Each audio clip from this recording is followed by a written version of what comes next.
officiellement officieux et officieusement officiel. Welcome to Gojo TV.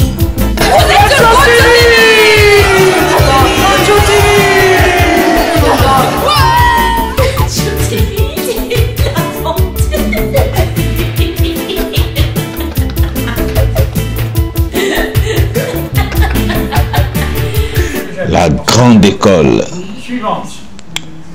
Aujourd'hui, variation sur la magie des nombres, voire des avatars du 4 à l'incarnation du 137 par le professeur Jean Marouani. Alors, bon, ça c'est ce que j'avais dit tout à l'heure, c'était une étude que j'avais faite, voilà. Alors ça c'est moi.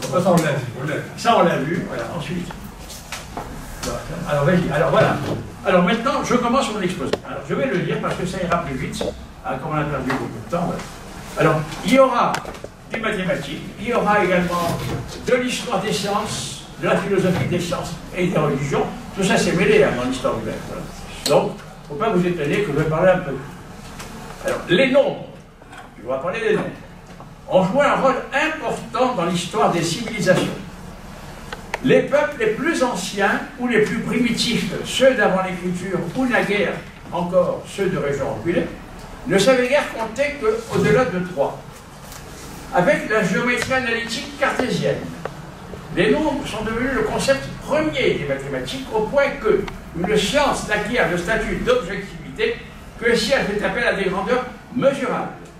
Il s'agisse de grandeurs sensibles, comme la longueur, la durée, la masse, la charge, la vitesse relative, la force exercée ou subie, la pression, la température, ou plus élaborées comme le potentiel, l'énergie, l'entropie, l'action, ou encore l'acidité en chimie ou la chronaxie en neurologie, voire statistiques, démographiques, économiques, écologiques, etc.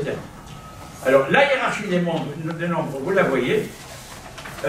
Bon, alors, je ne vais pas entrer dans le détail, mais vous pouvez lire. Les nombres naturels sont les plus naturels, évidemment 1, 2, 3, 4, 5, 6.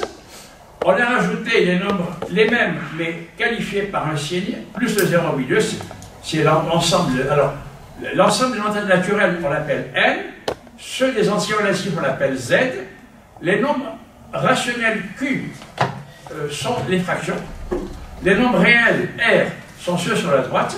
Il y en a d'irrationnels, qui sont solutions d'équations algébriques ou de transcendants comme pi en E, et puis les imaginaires qui sont sur la droite orthogonale, ce qui crée un ensemble des nombres complexes, C égale R plus II.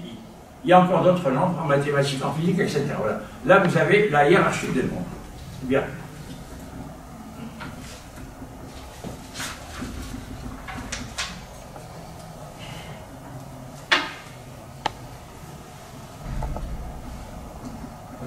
Mais des nombres, des nombres ont maintenu leur fonction symbolique qu'elles avaient d'ailleurs à l'origine. Dans d'autres domaines, l'unité dans le judaïsme, la dualité dans le zoroastrisme, la trinité dans le christianisme, les 10 commandements résumés en 2 dans le christianisme primitif ou déclinés en 613 dans le judaïsme rabbinique, sans oublier l'ubiquité du 12. C'est cet aspect symbolique des nombres que je vais évoquer ici, notamment celui du 4, quotient du 12 et du 3, et puis d'autres nombres, dont le 13 est évidemment 237. La méthode analytique est aux sciences humaines ce que la méthode mathématique est aux sciences naturelles. Ces dernières, les sciences naturelles, visent à la connaissance, à la maîtrise des structures et des lois de la nature au niveau successif de complexité.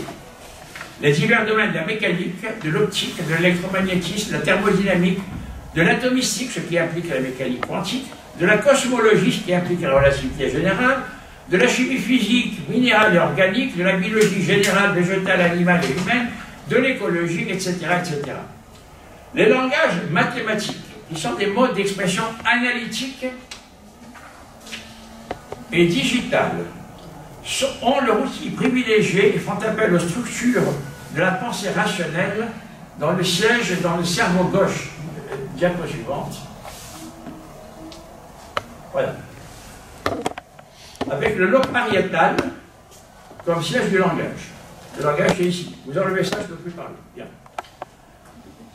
Mais la connaissance et la maîtrise des structures et des lois de l'homme, au niveau successif de complexité, c'est-à-dire les divers domaines de l'anthropologie, psychologie, sociologie, voire politique et religion, a quant à elle pour aussi privilégier les langages symboliques. Ils sont des modes d'expression synthétiques et analogiques qui font appel aux formes de la pensée intuitive dans le siège dans le cerveau droit, avec le lobe pariétal comme siège de la musique. Chez les premiers sapiens, celle-ci avait d'ailleurs précédé le langage par la musique et faisait partie de rituels magiques. Le métalangage des symboles peut être mis en œuvre dans des domaines, notamment la psychanalyse, où les modes d'expression rationnels se montrent inadaptés.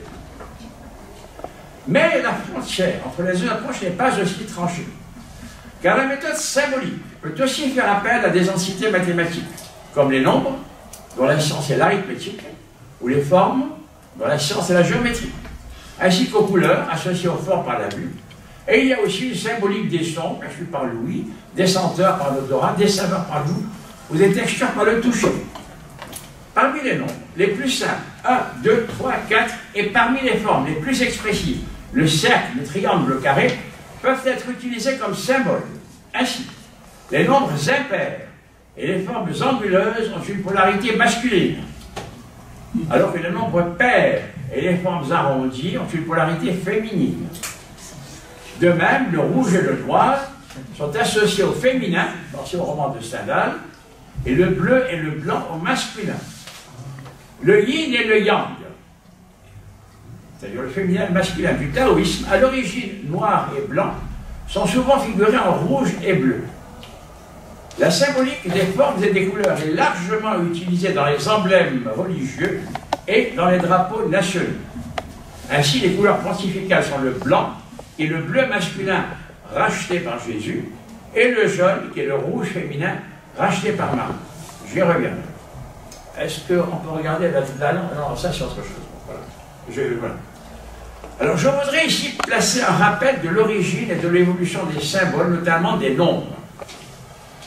Comme vous le savez, l'Homo sapiens a émergé au nord du continent africain il y a près de 300 000 ans. Ce n'est donc sans doute pas un hasard si les premières grandes civilisations se sont développées au Proche-Orient, à la jonction entre l'Afrique et l'Eurasie. Diapo suivante. D'abord en Égypte, qui est un fleuve entre deux terres, au début du 4e millénaire avant notre ère, et à peu près en même temps en Mésopotamie, qui est une terre entre deux fleuves, consonantique. Voilà. Je ne m'étendrai pas sur la symbolique de la culture égyptienne dont la Bible nous a donné un avant-goût et dont le déchiffrage des hiéroglyphes par Champollion a révélé toute la richesse. Les scribes égyptiens utilisaient des nombres premiers, des nombres entiers, pardon, et des fractions de l'unité pour procéder au recensement des terres. Vous voyez, en Égypte, pour recenser les terres, il fallait connaître les nombres et des fractions des nombres, pas plus. 1, 2, 3, et puis 1, 1 demi, 1 tiers, etc. Bon. Mais les astrologues chaldéens, la suivante, étaient fascinés par les astres et ont divisé le ciel en 12 constellations, ce qui suppose une certaine connaissance des propriétés de ce nombre. Lorsque le pharaon Akhenaton, suivante, composa son hymne au soleil, dont voici un échantillon, l'empire égyptien s'étendait jusqu'en Phénicie, bordant la Mésopotamie. Vous savez, l'Égypte allait jusqu'au Liban actuel. Je rappelle que les Phéniciens étaient de grands navigateurs. Ils fondèrent des comptoirs commerciaux tout autour de la Méditerranée, dont le plus connu est Carthage, fondé au 9e siècle avant notre ère, qui fit ombrage à Rome jusqu'au 3e siècle. Mais ils étaient aussi de grands bâtisseurs. Les ruines du temple de Baalbek sont impressionnantes et Salomon fit appel à eux, à leur roi, pour l'aider à construire son temple et son palais à Jérusalem. Mais ils furent surtout au 10e siècle avant notre ère ceux qui firent de la transcription phonétique des hiéroglyphes égyptiens, la suite, voilà, inventée par les Hyksos au 18e siècle, cette écriture alphabétique qui prit diverses formes, la suite, voilà. Alors, il faut pouvoir lire ma face à l'envers, peu importe. Chez les Hébreux, les Samaritains, les Syriaques et les Arabes au sud-est, et aussi chez les Grecs les Slaves, les Latins et les Germains au nord-ouest. Cet arbre montre la généalogie de toutes ces langues à partir de la transcription par les Hyksos des hiéroglyphes égyptiens. Afin de mieux comprendre l'origine alphabétique de notre numération, je vais évoquer le processus de fusion-duplication par lequel nous sommes passés des Égyptiens et des Mésopotamiens, d'abord aux Hébreux et aux Grecs, puis des cultures hébraïques et helléniques au christianisme et à l'islam, en attendant la suite. Alors, là, tout est sur les diapos suivantes. Là, c'est un processus de fusion-duplication en Chimie. Vous voyez, on a CO3 plus, je n'arrive pas à voir, CO2, pardon, gaz carbonique plus méthane, donne un acide et un alcool. Et les acides, parce qu'ils vont se polymériser, vont donner les graisses, et les alcools, les sucres. Vous voyez que les graisses et les sucres, on parle en diététique des graisses et des sucres, c'est pas du tout la même chose, ça vient des mêmes molécules. Voilà. Or, eh bien, de la même façon, les cultures hébraïques et helléniques, bon ça on peut le prouver, ça a été démontré, viennent tous deux, ont été inspirés tous deux d'une fusion des cultures égyptiennes et mésopotamiennes par un processus de fusion-duplication similaire à celui de la Chine. Plus tard, les cultures donc hébraïques et helléniques se sont fusionnées en donnant le christianisme et l'islam, et puis ensuite, on ne sait pas. La diapo suivante, bon je résume. Alors ça c'est le royaume d'Israël, enfin, le royaume de Salomon, qui a été scindé pour des raisons fiscales en deux royaumes, Israël au nord qui est devenu hérétique, etc., et Juda au sud qui est devenu orthodoxe. Et c'est du royaume du nord, comment dirais-je, qui est parti le christianisme, justement. Voilà. Donc c'est cette fusion du royaume de Salomon en deux qui a mené à un royaume du nord, beaucoup plus libéral, qui a mené au christianisme primitif. Maintenant, il y a eu autre chose, il y a eu, suivante, Alexandre, qui lui a fondé son empire, jusqu'à l'Inde, la Chine même, et une culture hellénistique, c'est-à-dire inspirée de l'hellénique, mais aussi des cultures orientales, s'est imposée partout, y compris dans la Palestine de l'époque. Et c'est la fusion par Saint Paul et puis d'autres de la culture hébraïque qui venait d'Israël au nord et de la culture hellénique qui venait de l'Empire alexandrin qui a donné naissance d'abord au christianisme, hein, et puis à l'islam. Alors le christianisme, la fusion s'est faite grâce à quoi? Suivante, grâce à l'Empire romain, et évidemment, qui s'est étendu d'ailleurs de l'Angleterre à l'Afghanistan, pratiquement.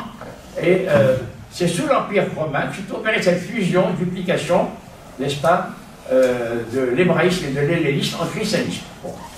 Alors les Grecs, c'est une chose, les Hébreux, c'est autre chose, c'est sous l'Empire romain que s'est faite la fusion.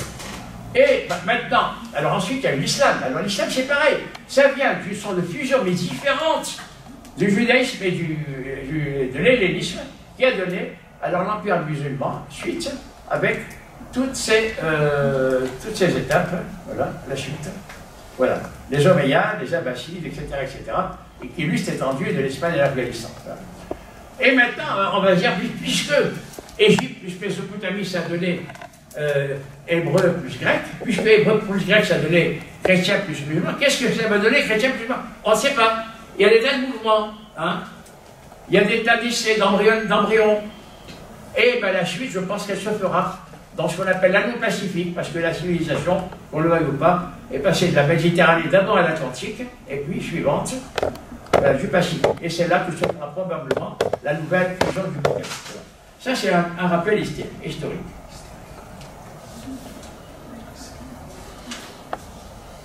Maintenant, les chiffres ont été introduits, ne se sont introduits en Occident que vers le Xe siècle, après Jésus-Christ, par l'intermédiaire des Arabes, d'où l'importance de l'interaction entre le christianisme et l'islam.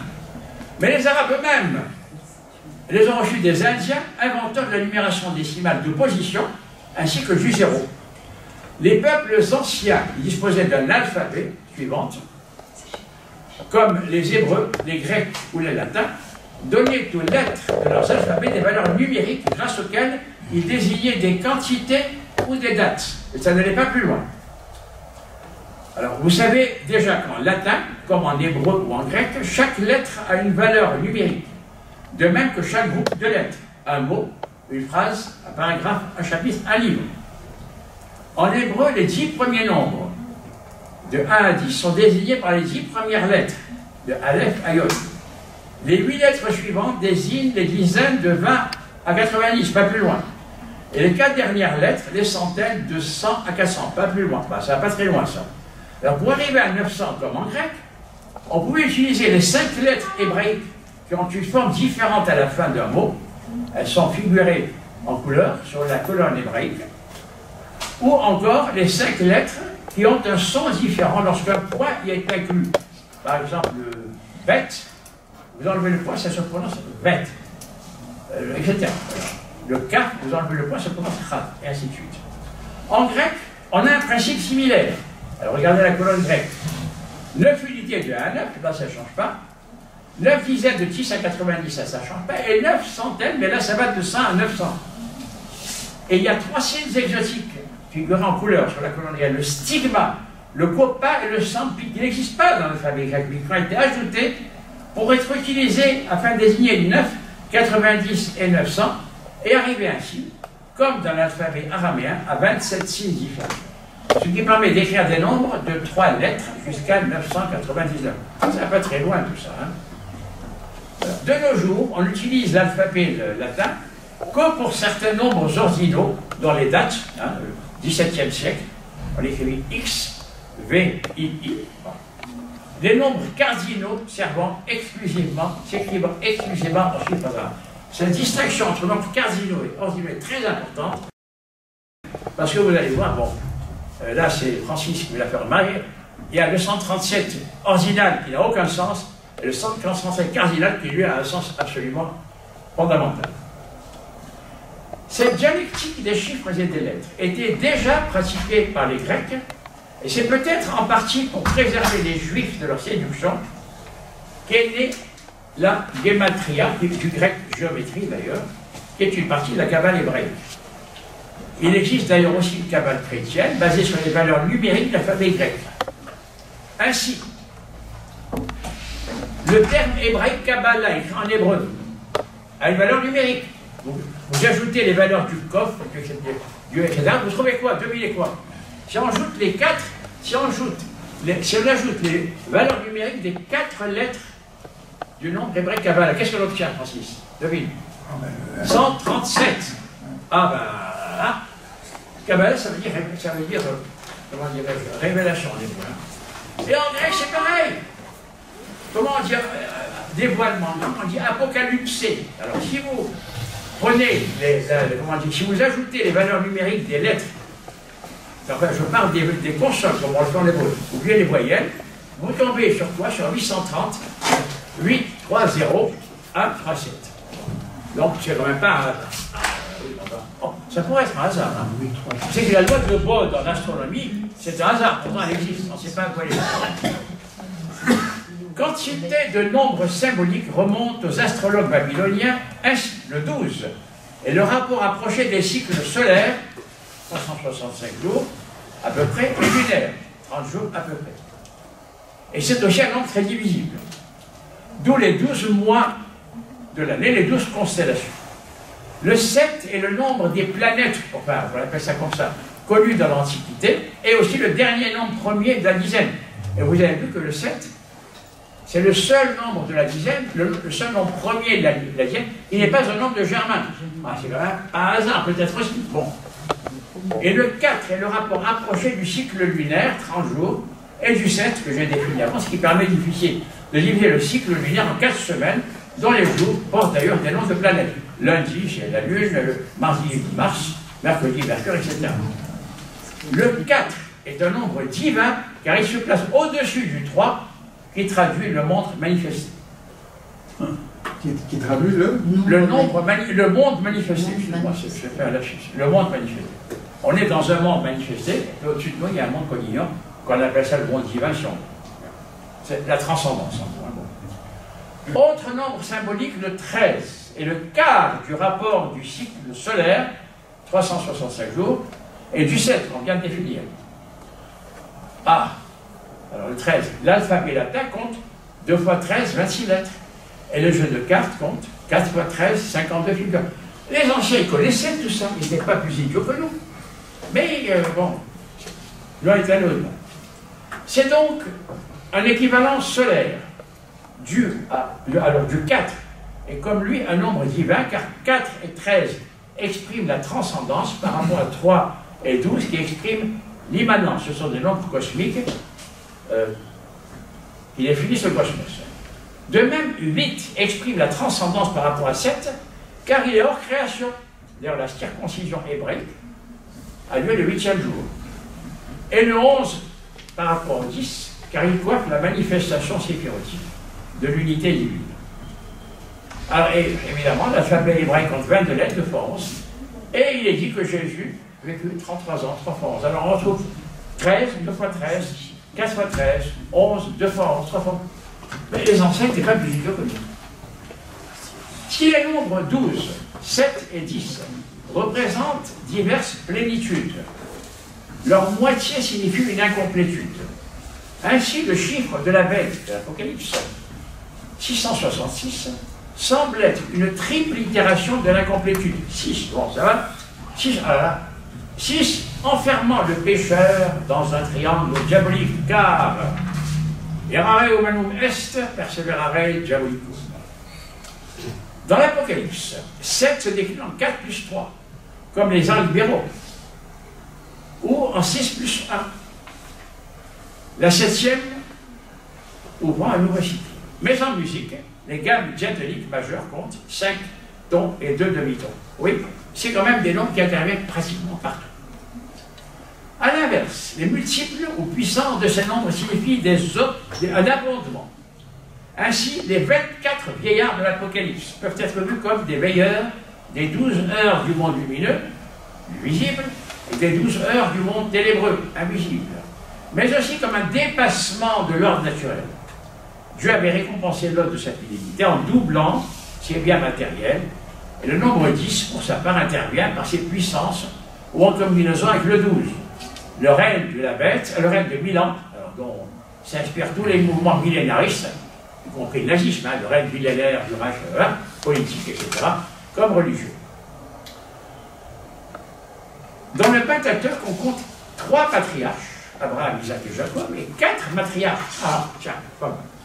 Ceci renvoie au caractère féminin du père, du symétrique, pensez au chromosome XX, et au caractère masculin de l'impair du dissymétrique, pensez au chromosome XY. De la musique avant toute chose, et pour cela préfère l'impair, disait Paul Verlaine. Et pour Pierre Curie, la dissymétrie crée le phénomène. Si tout c'est symétrique, rien se passe. La dissymétrie crée le phénomène. On retiendra que le 4 ne se forme pas par 2 plus 2, mais par 3 plus 1. De même que le 3 se forme par 2 plus 1. Notre espace étant tridimensionnel, il faut 2 jambes pour avancer sur un plan, mais 3 pieds pour tenir en équilibre. À un autre niveau, le 8, jour hors création, je vous le rappelle, dépasse le 7, jour du repos sabbatique, comme le 7 dépasse le 6, dernier jour de la création. De même, le 13, un nombre divin dans le rituel de la Pâque juive, mais aussi de la Pâque chrétienne, la 13e personne de la scène étant le Christ lui-même, et non pas Judas comme on le pense souvent. Le 13 dépasse le 12, symbole de la plénitude cosmique. Ça veut dire quoi la plénitude cosmique? Ça veut dire qu'il n'y a rien dedans, à moins de faire appel à la transcendance. Les 12 tribus d'Israël qui représentaient l'humanité entière, les 12 apôtres de Jésus qui représentaient l'humanité entière, les 12 épouses concomitantes de Mahomet, il y en a une qui n'a jamais trompé, ensuite il y en a eu plusieurs, mais il n'a jamais eu plus que 12 en même temps. Et les 12 imams dans l'islam chiite, quand même, bon. Et 12 étoiles du drapeau européen, bien que nous en soyons déjà à 27. C'est-à-dire qu'on a compris que 12 c'est le maximum. Voilà. Alors on peut en rajouter, mais on n'aura jamais plus de 12 étoiles dans le drapeau européen. Oui, ça va très bien. Entrons maintenant dans le vif du sujet. Alors, je ne sais pas ce qu'il y a dans la diapo suivante. Ah, voilà. Les avatars du 4 et l'incarnation du Verbe. Dans la Genèse, oui, alors attends, pourquoi est-ce que j'ai mis cette transition diapo 6 ou 7 6 ou 7 Bon, on verra. Dans la Genèse, il est écrit que Jacob eut le rêve d'une échelle parcourue dans les deux sens par des anges. On peut voir là un processus permanent d'incarnation de l'esprit ou de spiritualisation de la matière. Dans la cosmogonie de Platon, le démiurge utilise les idées du vrai, du beau, du bien, situées au-delà du 7e siècle, comme on disait, pour façonner les matériaux situés en deçà. Dans l'hymne au soleil du pharaon Akhenaton, c'est l'astre du jour qui, pénétrant toute chose de sa lumière, porteuse d'énergie et d'information, apporte la vie. Cette idée est très proche de la science moderne, où l'on sait le rôle joué par l'assimilation chlorophyllienne et par l'information visuelle. Donc la lumière, c'est bien ce que pensait intuitivement le pharaon Akhenaton. Mais ce qui nous intéresse ici, c'est comment le format 3+1 du 4 va se retrouver aux différents niveaux d'organisation. Alors, à tout seigneur, tout honneur, commençons par le Dieu biblique, pour autant qu'on puisse le connaître. On sait que dans le livre sacré des religions monothéistes, il est donné plusieurs noms à la divinité. Alors, la suivante, ben, je ne sais pas, on reviendra peut-être à ça. Voilà, ça c'était l'échelle de Jacob. Il y a aussi la fameuse table d'émeraude d'Hermès Trismégistes qui dit exactement la même chose. Hein. Et dont Newton s'est inspiré d'ailleurs pour unifier la mécanique terrestre de Galilée et la mécanique céleste de Kepler. Newton était alchimiste. Ça, c'est la traduction de Newton que j'ai retrouvée dans une bibliothèque à Cambridge. Voilà. Donc la suivante. Non, voilà, celle-là, voilà. Bon, regardez bien.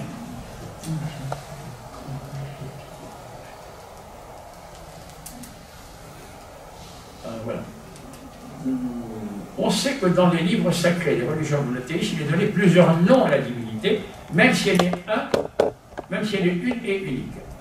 Dans l'Ancien Testament, on trouve surtout Elohim, un pluriel que l'on traduit par Dieu. Et le tétragramme sacré, Yod, Kevav, et, on transcrit par l'Éternel. Certains prénoms hébraïques portent dans leur structure un nom divin. Jonathan, veut dire Dieu donne.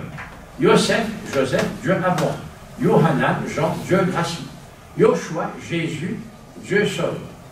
On a aussi Nathanaël, Dieu a donné. Emmanuel, Dieu avec nous. Ismaël, Dieu a écouté. Israël, Dieu a combattu. Et bien sûr, Noël, Dieu est né. Les Espagnols disent Navidad. Quant à Joël, il veut dire simplement Dieu est vu. Il y en a de même pour Jésus dans le Nouveau Testament. On en recense pas moins d'une quinzaine de noms dans l'Apocalypse. Quant au Coran, les attributs divins s'y comptent par dizaines.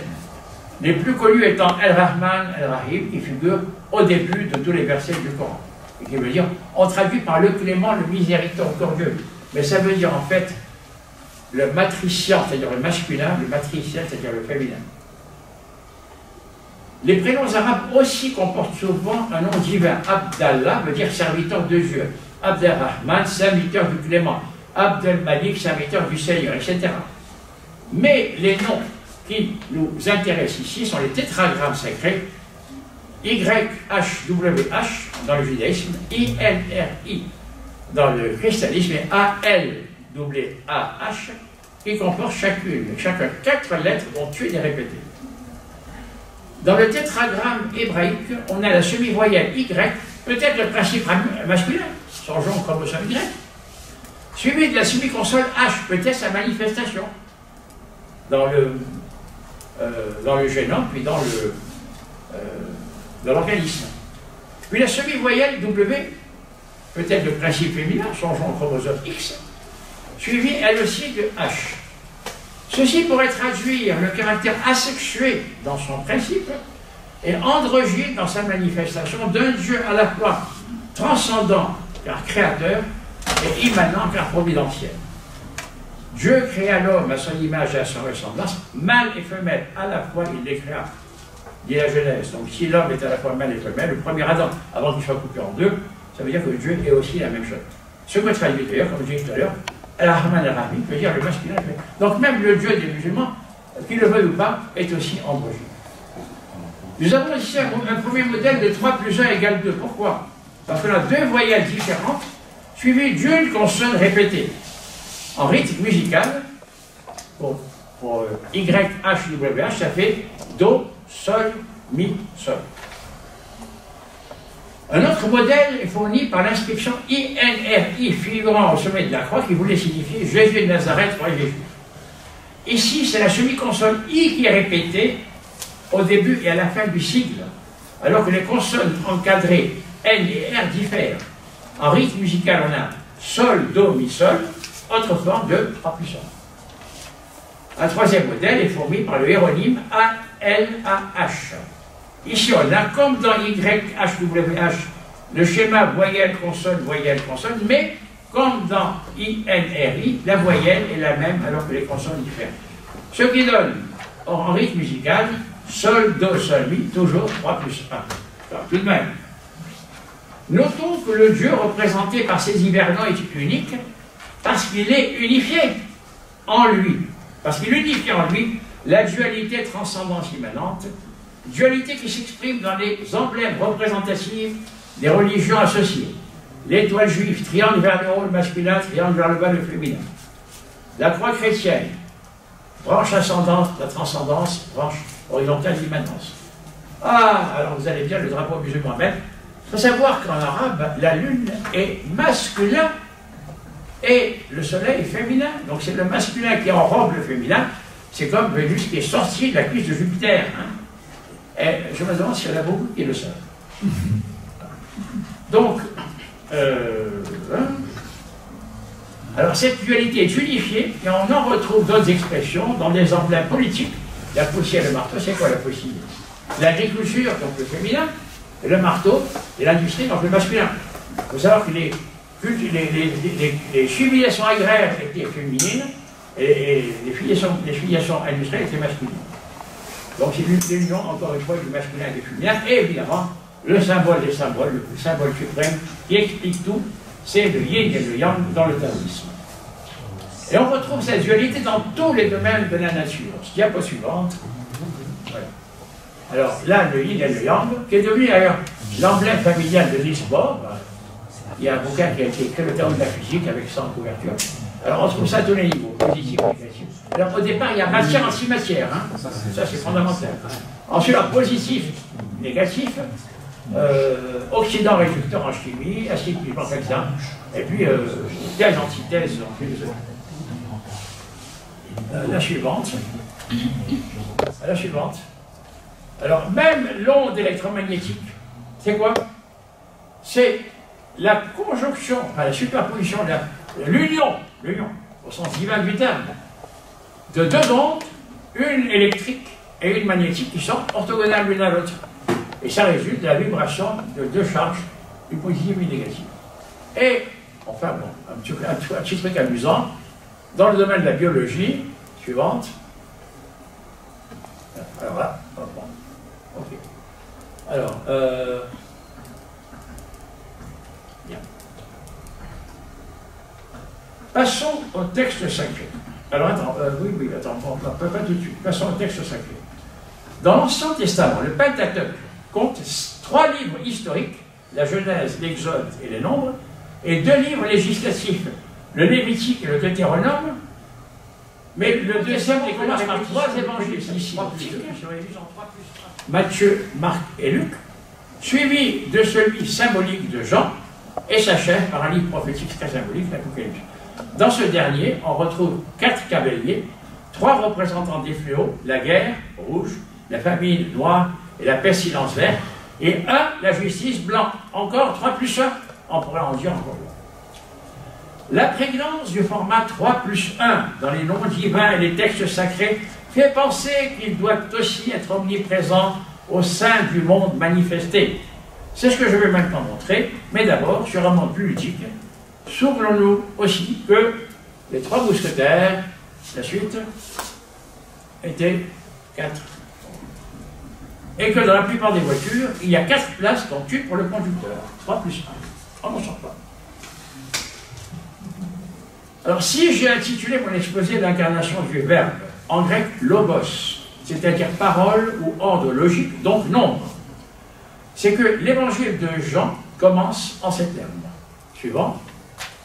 Au commencement était le Verbe, et le Verbe était avec Dieu. C'est par lui que tout a été fait, toute chose. Et je rappelle que le Verbe, on peut l'interpréter par l'ombre. Mais les philosophes présocratiques, suivante,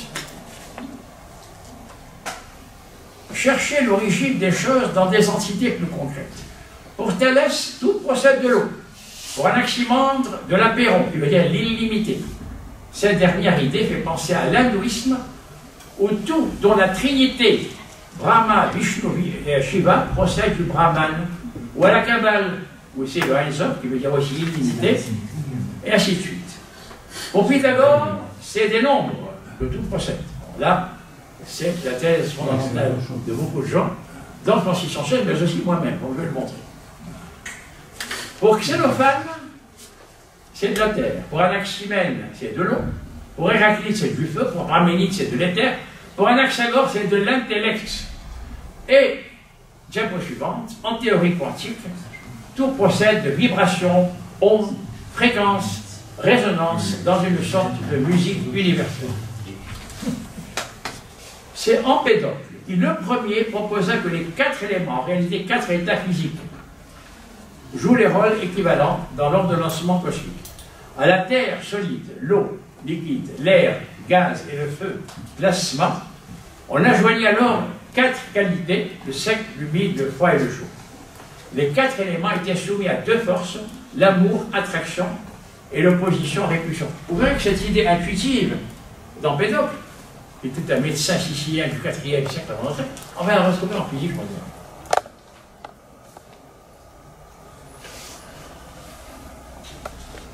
Ceci peut paraître archaïque et trivial. Mais nous verrons que le nombre 4, sous la forme 3 plus 1, joue un rôle essentiel dans l'ordre naturel, de la physique à la biologie, de la psychologie à la cosmologie, ainsi que le nombre 13, sous sa forme 12 plus 1, et bien entendu, le nombre divin 137 égale 136 plus 1. Commençons par le domaine fondamental de la géométrie. C'est depuis Descartes qu'on sait que notre espace physique peut être représenté dans 3 dimensions, longueur, largeur, hauteur, x, y, z. Ni dans l'Antiquité, ni à la Renaissance, on le savait explicitement. C'est Descartes. Quant au temps t, cyclique chez les païens, mais linéaire chez les chrétiens, on sait qu'on ne peut le remonter, pas plus qu'on ne peut inverser la chute des corps. Il y a une analogie dont je voudrais parler si j'ai le temps. Cependant, depuis Einstein, on sait qu'il faut traiter l'espace et le temps sur un même pied. Mais la métrique relativiste n'est pas euclidienne, mais lorentzienne. Diapo suivante. Vous voyez la différence entre la métrique euclidienne, ds2 égale dx2, dy2, la métrique euclidienne. Pour l'espace-temps serait dx4, c'est le temps. Le dx1 c'est x, dx2 c'est y, dx3 et dans la métrique, ce n'est pas du tout ça. C'est ds2 égale d, x4 au carré moins les autres. Voilà. Ben, l'espace et le temps sont sur le biais, mais pas tout à fait, parce que l'espace ordinaire obéit à une métrique euclidienne, ou riemannienne si on veut, mais l'espace relativiste a une métrique lorentzienne. Alors, à ces forces... attends une seconde, non, on n'y est pas encore. Voilà. Passons à la physique de base. Là, c'est la géométrie. Hein. Voilà. Passons à la physique de base. Suivante. Voilà. On sait maintenant qu'il existe 4 interactions fondamentales. La plus anciennement connue est la gravité, qui fait tomber les objets sur Terre et tourner les planètes autour du Soleil. Selon des lois établies par Kepler, pour la mécanique céleste, Galilée pour la mécanique terrestre, et Newton qui a unifié les deux. Au XIXe siècle, Coulomb et Faraday montrent que l'attraction et la répulsion électrique et magnétique obéissent à des lois similaires, c'est-à-dire en 1 sur R2, qui seront utilisées par Maxwell dans ses fameuses 4 équations. Et au XXe siècle, on découvre 2 nouvelles forces qui sont à très court terme, à très court rayon d'action. La nucléoforte, qui est à peu près 10 fois plus forte que l'électrique, et la nucléofaible, qui est à peu près 100 fois plus faible que l'électrique. Les forces électromagnétiques et nucléofaibles ont été unifiés par Weinberg et Salam, et là qui ont eu le prix Nobel. Et la nucléoforte est en voie de l'être. Mais en gravité, mais la gravité 10 puissance 38 fois plus faible leur semble irréductible. On est donc encore dans un schéma 3 plus 1. Alors, à ces forces sont soumises des particules qui constituent la matière visible. Alors, la matière visible, alors vous avez à gauche une image un petit peu différente du tableau périodique des éléments de Mendeleïev, et à droite, la répartition des éléments dans notre galaxie. Hein. Voilà. Mais ça, ce n'est que la matière visible. Hein, la matière invisible, la suite, suivante. Voilà. Alors vous savez que l'univers comprend en fait 25% de matière visible, le reste étant de la matière noire ou de l'énergie sombre. Alors, troisième, suivante. Alors, j'en viens donc aux particules. On sait aujourd'hui que les centaines de particules découvertes dans les grands accélérateurs sont formées de 4 briques de base. Regardez le tableau. Hein. Quark up, quark down, électron et neutrino. Les 4 premières sont chargées, mais la dernière, le neutrino, n'est pas chargé. Ah, ici encore 3 plus 1. Chacune de ces briques a aussi 2 formes excitées très instables. Ce sont en tout 12 briques dans le modèle standard, auxquelles s'ajoute le boson de Higgs, découvert récemment, qui leur donne leur masse. Nous retrouvons ici le schéma 13 égale 12 plus 1. D'ailleurs, je vous signale que certains appelaient le boson de Higgs le boson de Dieu. En fait, c'était une mauvaise interprétation. Les gens qui disaient « This damned God boson ». This damned, ça veut dire ce sacré nom de Dieu de boson. Alors il y en a qui ont dit le boson de Dieu. Mais c'est quand même le boson de Dieu en un sens, hein, puisque c'est le 13e, 12 plus 1. Comme Jésus dans la scène. Enfin, si on ajoute à ces briques de base leurs antiparticules respectives, ça fait 2 fois 12 égale 24, ben, les 24 d'hier de l'Apocalypse. 12 pour le monde visible, nos particules, et 12 pour le monde invisible, les antiparticules. Notre univers visible comporte des niveaux successifs de complexité. Suivante. Alors là, vous avez l'échelle des complexités des particules élémentaires aux écosystèmes. Je vous laisse la regarder. Dont la croissance obéit à des règles de sélection spécifiques. Bon, alors là, je vais passer rapidement sur les 2 diapos suivantes. Bon, je reviendrai si vous avez des questions. Là, on a perdu beaucoup de temps. Alors ça, c'est des règles de sélection qui permettent de passer d'une complexité à une complexité supérieure. Il y a des règles que j'ai déterminées, qui sont un petit peu de type darwinien d'ailleurs. Hein. La suivante, voilà.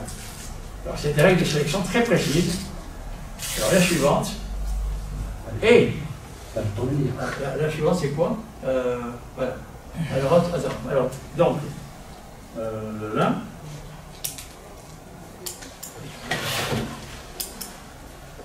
Dans le stade ultime est la matière vivante. Voilà, ça, c'est cette diapo. Qui trace son chemin à travers des environnements variant dans le temps, parce qu'au cours de l'évolution, qui a pris des centaines de millions d'années, les conditions ont varié. Et la matière vivante a tracé son chemin. Curieusement, comme la lumière trace son chemin à travers des milieux variants dans l'espace par l'indice de réfraction. Alors c'est une analogie évidemment. 30 diapos suivante. Vous voyez à gauche la réfraction de la lumière blanche par un prisme, suivant l'indice de réfraction, et à droite un élément d'embranchement de l'évolution. La suivante. Alors là, c'est une phrase à laquelle je tiens beaucoup, voyez l'arc-en-ciel. C'est une phrase très profonde, d'ailleurs, même moi-même, quand je la relis, des fois je ne comprends pas ce que vous voulez dire, mais je crois qu'elle est quand même très profonde. La vie trace son chemin à travers des environnements dépendants du temps, comme la lumière trace le sien dans des environnements dépendants de l'espace. La théorie quantique de l'évolution biologique dont, par erreur, on a failli projeter un exposé, parle de ce principe. D'ailleurs, bon, je le savais.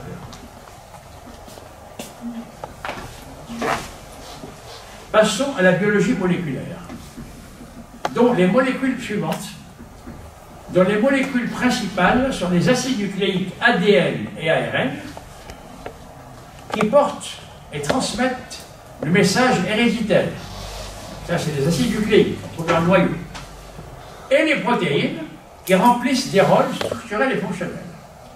Les premières, c'est-à-dire les premières molécules, les acides nucléiques, sont formés de 3 bases organiques, adénine, guanine, cytosine, qui sont les mêmes pour l'ADN, qui porte le code génétique, et l'ARN qui le transmet, et d'une qui est différente, la thymine pour l'ADN, mais l'uracile pour l'ARN, une autre forme du schéma 3+1.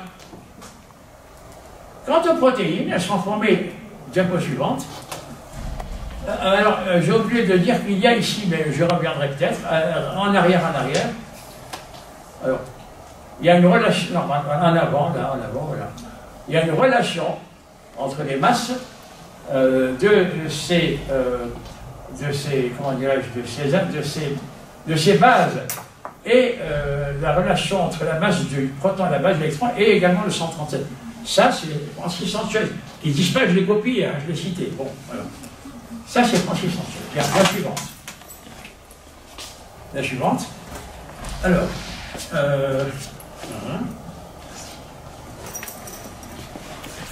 quant aux protéines, elles sont formées de 20 aminoacides protéinogéniques qui constituent la matière. Et 2 auxiliaires qui interviennent uniquement dans la transcription du code génétique.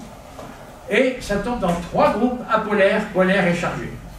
Chaque aminoacide étant codé par 3 bases selon le code génétique. Alors le code génétique, c'est ça, voilà, il ne faut pas changer maintenant. On a cherché des structures musicales à ces biopolymères à l'aide de codes appropriés. Le tableau suivant, alors ce tableau montre la façon dont on passe des triplets de bases aux acides aminés, donc de l'ADN via l'ARN aux protéines. Et le tableau suivant montre la transcription musicale. Le tableau suivant. Alors, le suivant, voilà. Ça, c'est la transcription musicale. C'est d'après un code. Bon, il y a plusieurs codes. Ça, c'est un des codes qui est basé sur la masse et la relation de De Broglie. Voilà. Et grâce à ça, on peut transcrire en musique. Alors, il y a beaucoup de gens qui l'ont fait. Le premier, ça a été des Japonais. Ensuite, ça a été Johann Steinheimer. Ensuite, ça a été d'autres personnes. Bon, maintenant, on trouve sur Internet. Tapez protéines musique, etc. Vous retrouvez ça. Bien. On a cherché des structures musicales à ces biopolymères à l'aide de causes appropriées. La suivante. Voilà par exemple un petit bout de comment dirais-je, d'ADN codé en musique. Bon, si on avait un piano pour le Selon, alors maintenant je passe à la psychologie. Selon Aristote, la nature comporte 4 règles, minérales, végétales, animales et un peu à part humain, encore 3+1. Reste à chercher l'occurrence de notre modèle numérique dans ce qui est spécifiquement humain, la psychologie. Or, Hippocrate classait les humains selon 4 humeurs, sanguin, bilieux, phlegmatique et lymphatique. Plus près de nous, le sel hébergé. Identifier 4 composantes comportementales essentielles. L'émotivité, l'activité, la secondarité qui correspondent à des propriétés cellulaires et la sociabilité qui est différente, soit encore 3+1. Dans un autre registre, Léon Bourdelle a associé, alors la suite, s'il te plaît. Voilà. Dans un autre ordre d'idées, plus près de nous, Léon Bourdelle a associé 4 tempéraments, les 4 tempéraments, voilà, aux 4 tempéraments qu'elle a définis maintenant, aux 4 groupes sanguins principaux. A, B, O et AB, selon une terminologie musicale. Alors, les personnes de groupe A auraient un tempérament harmonique. Celles de groupe B, un tempérament rythmique. Celles de groupe O, un tempérament mélodique. Et celles de groupe AB, composite. 3+1. La suite. Voilà. Ça, c'est... Bon, vous pouvez lire, je pense, dans les détails. J'arrête ici cette exploration des avatars du nombre 4 qui m'a conduit des noms divins et des textes sacrés au fondement de l'architecture cosmique, que je résume en 3 diapos, la suivante. Alors, voilà. Symbolique du nombre 4. Alors, vous voyez, donc là, je résume ce que j'ai dit. Vous pouvez lire. Suivante. Alors, bon, là, j'arrive pas à lire ce qu'il y a écrit, mais enfin, vous pouvez lire. Et suivante. Maintenant, c'est la partie de psychologie, je crois. C'est la troisième, là. Voilà. Ok, voilà. Ceci peut conduire à se poser une question. Comment donc les anciens, notamment Pythagore, ont-ils pu avoir la prescience du rôle joué par ces formes numériques? Avant d'ébaucher les réponses, je donnerai encore des exemples de l'ubiquité d'autres nombres magiques. Suivante. Alors, vous connaissez tous les nombres transcendants pi et e qui encadrent le nombre 3, base optimale de l'informatique. Pi c'est 314 machin, 2 c'est 2, 72 machin. Vous avez aussi entendu parler du nombre d'Orphée, 1, 61, etc., qui apparaît dans diverses structures naturelles et est utilisé en création artistique. Je rappelle que pi, ratio de la circonférence d'un cercle, aux côtés du carré circonscrit, apparaît dans diverses formules algébriques et aussi statistiques. Quant à E, qui est la base de logarithme népérien, il intervient dans divers domaines processus naturels. Or, avec le 1, générateur des nombres réels, 2, si vous voulez, 1, 3, etc. Et le I, générateur des nombres imaginaires, 1, 2, 3, 4, 5 sur l'axe réel, I, etc., pi et E entrent dans la formule magique de l'air. E puissance I pi égale moins 1. E, I, pi et 1. C'est pas possible. Suivante. Attends. Bon, ouais, bon, d'accord. Ok, bon, enfin, je ne sais pas où on en est, je n'arrive pas à lire. E puissance I pi égale moins 1. D'accord, bon, bien. Et toi, c'est bon, terme musique. Oui, c'est bien. Suggérant un ordre impliqué dans les décimales de pi. Voilà, je vais y venir. L'ordre impliqué dans les décimales de pi, c'est pas possible qu'on ait E puissance I pi égale moins 1 et que les décimales de pi ou de E d'ailleurs soient distribuées au hasard. Et pourtant, tous les textes statistiques, portant sur des milliards de décimales, en base 10, en base 2, en base 8, en base 7, montrent ne montrent pas d'ordre. Eh bien, cet ordre, il apparaît, il n'est pas perceptible par notre cerveau gauche. Mais on peut y avoir accès par le cerveau droit, par la musique. Alors, la suite. Alors, ici, cet ordre impliqué dans les décimales de pi, qui n'apparaît pas dans les tests statistiques, c'est-à-dire ceux qui s'adressent au cerveau gauche, on peut le faire ressentir en mettant en musique pi en basse 7, évidemment. Et là, si on avait un piano, Maria aurait pu jouer, et vous verrez que ça a un sens. C'est pas n'importe quoi. Ça résonne en vous. C'est 1000 premières décimales de pi en basse. Donc il y a un autre. Mais les ordinateurs ne le perçoivent pas. Mais notre cerveau droit le perçoit. Mais les 1000 premières et les 10 000 premières aussi. Comment? Les 1000 premières, mais les 10 000 premières aussi. N'importe où qu'on prenne, il y a 10 000. C'est déjà pas mal. Ça ne veut rien dire. Non, c'est déjà pas il faut l'écouter. On va pas entrer là-dessus. C'est où? Bon, il y en a, actuellement, il y en a plusieurs milliards, ceci. Alors, la diapo précédente. Comment? Diapo précédente, ça n'est pas pris sur eux. La diapo précédente, c'est quoi? Voilà. Non, mais là, je montre.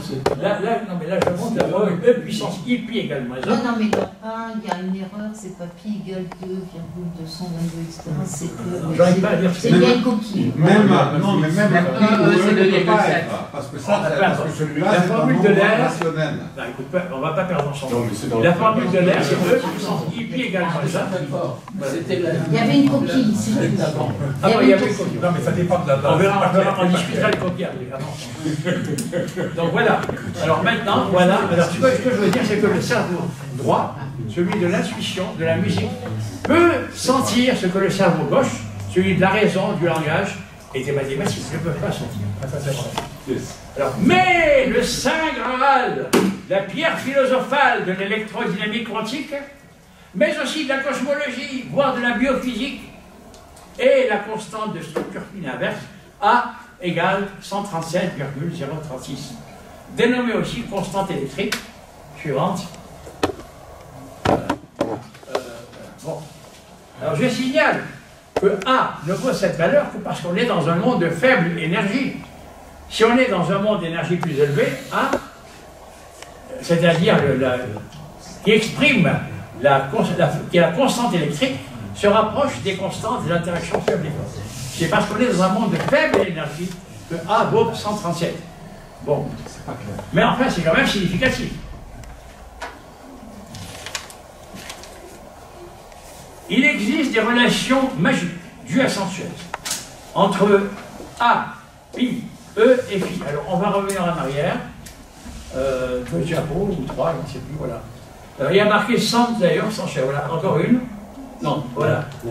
Sans chaise, voilà. Donc ça c'est 2 relations magiques dues à sans chaise. Bon, alors la suivante, ça c'est encore une. Alors non, c'est, non, voilà. Non, avant, voilà, non. C'est ça que Sanchez, on va. Ça aussi, c'est Sanchez, voilà. Bon, il y en a plusieurs, hein, Sanchez. Il a trouvé plein de relations. Personne n'a rien trouvé. Alors, on continue. J'étais obligé de tout trouver. Qu'est-ce que ça veut dire? On continue. Voilà. Alors, bon. Alors. On va prendre 137. Ça va être long. Je passe sur les relations entre les chiffres décimaux de 137, hein, une centaine, 3 dizaines, 7 unités. Bon, alors, on peut s'amuser à faire de la gematria, hein, comme disent les kabbalistes. Ben, 4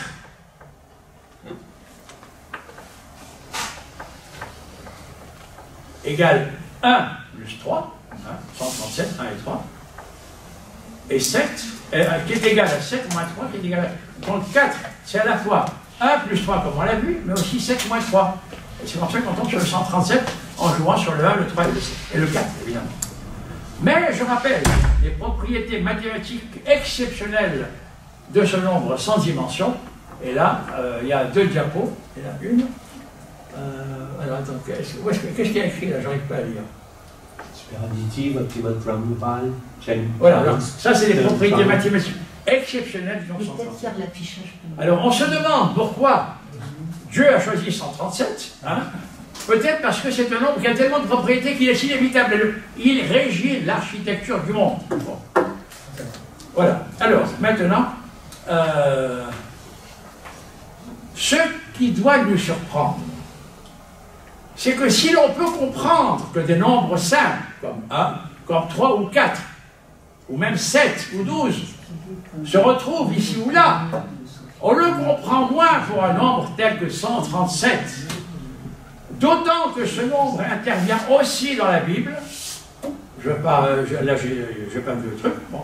Par exemple, le fils cadet d'Abraham eut de son épouse chaldéenne, qu'Abraham eut de son épouse chaldéenne Sarah vécu 180 ans, nombre bien connu des astrologues chaldéens, forcément l'épouse d'Abraham était chaldéenne, c'est symbolique.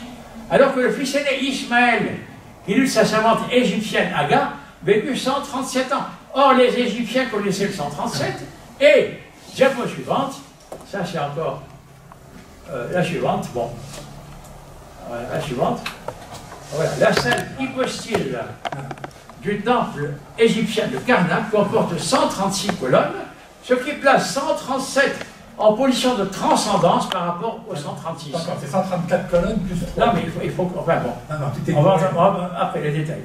De plus, 137, c'est le 33e nombre premier, et 33 ans est précisément l'âge auquel serait mort Jésus. Alors, on peut se demander si ce ne sont pas des extraterrestres qui auraient transmis à nos anciens la présence de ces nombres magiques, à moins que ces informations ne soient déjà omniprésentes sous une forme codée tout autour de nous, dans un monde suprasensible auquel n'auraient accès que quelques privilégiés, mystiques, artistes ou savants. On connaît les aptitudes extraordinaires de certains autistes et des personnages aussi différents que Saint-Benoît,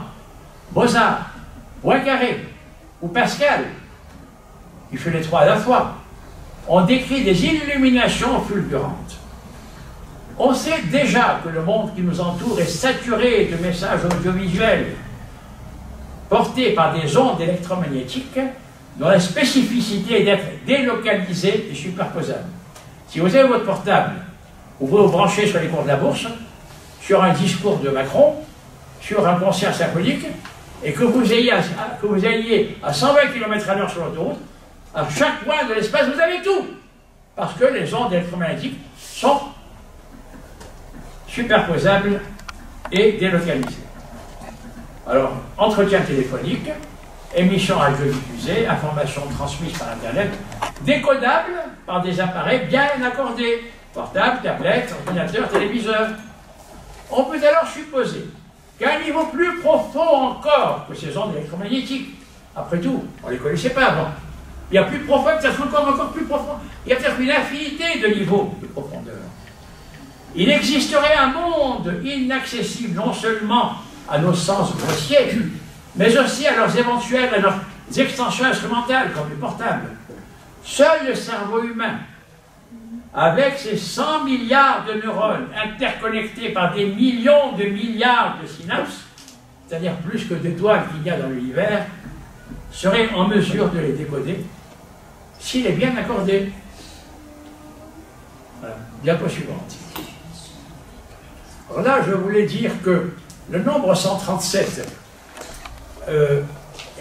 à condition que ce soit un nombre cardinal et pas un nombre ordinal, intervient également dans l'âge limite de l'homme.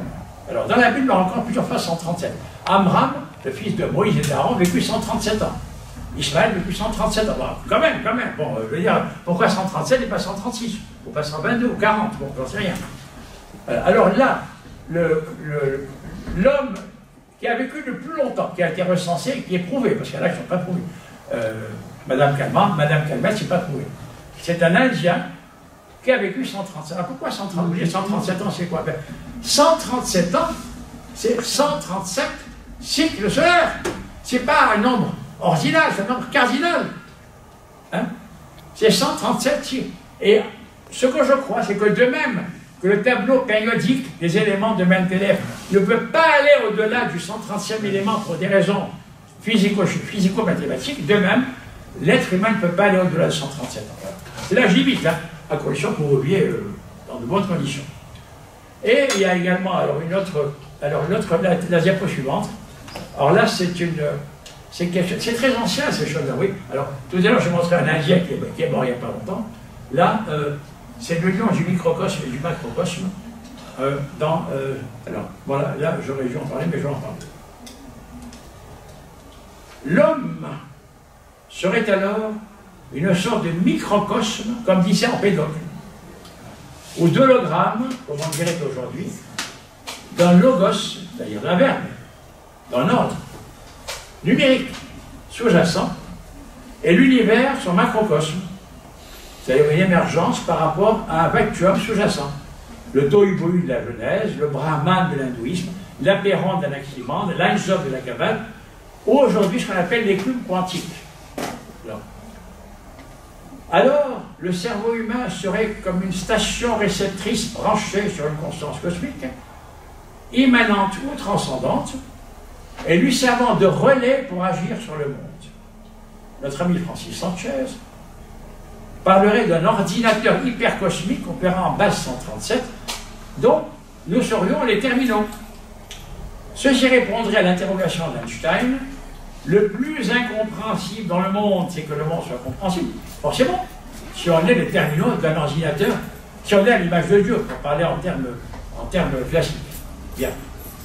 Et au IVe siècle de notre ère, le mystique syriaque Balaï déclarait: Dieu a bâti l'homme pour que l'homme bâtisse l'univers. La suivante. Alors, bon, ça c'est une citation. Alors maintenant, je vais terminer en donnant 3 citations, 3 exemples d'illumination.